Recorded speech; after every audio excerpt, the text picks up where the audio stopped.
Well guys, it's been an awful long time since I've done a video for you. I hope you're keeping well. You find me sat on a toolbox in the back of my van. I'm in the unit this evening.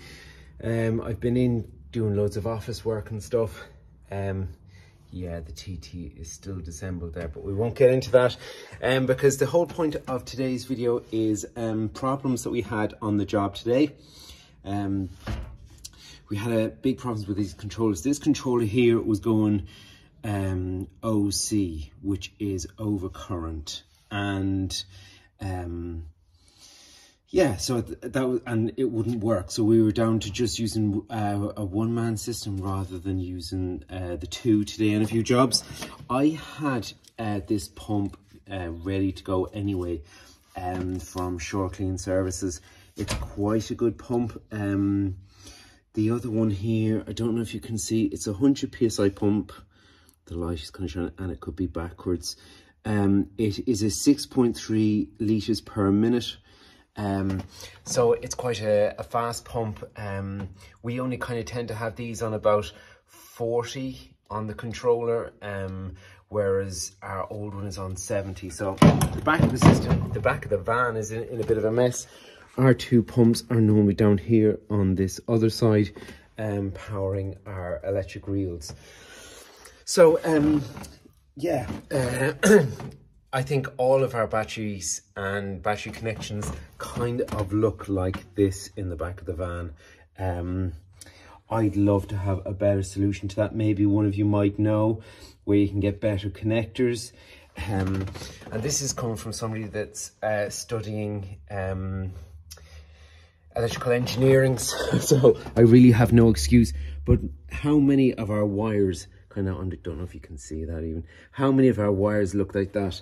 And I thought the pump was goosed because we just had to change a pump recently, so I thought the other one was probably kind of due up as well, but it wasn't. So what we have is, I've taken off these panels. These panels kind of fix here onto the van, and all the wires kind of go neatly behind it, come out kind of here, go into the battery, and then it kind of runs over for these electric reels. So what it was behind here, look at that lovely maze of connectors. What it was just over time, movement of the van. I don't know what it was. For this controller, there was a really bad connection, and that's why it was saying, oh Jesus, there's another one. Yeah, they had kind of worn away just to something like that, where there was only a few strands of wires kind of left over remaining on it. So Jesus, there's another one absolutely goosed. So I'm just going to have to remake all of these wires here so that we don't have any problems in the day. Didn't blow the fuse, funny enough, even though it said overcurrent.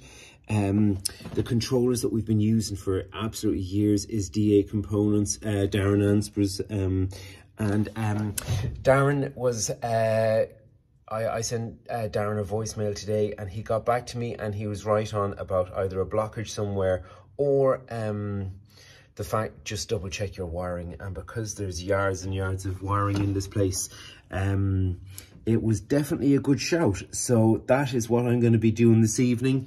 Yeah, so that's what I'm going to be doing this evening. Apart from kind of more invoicing and stuff like that, things are all going well. Tidy up all that wiring and tidy up the van in general because it's getting to be a bit of a state. Yeah, that's it folks. I'll bring you another video soon.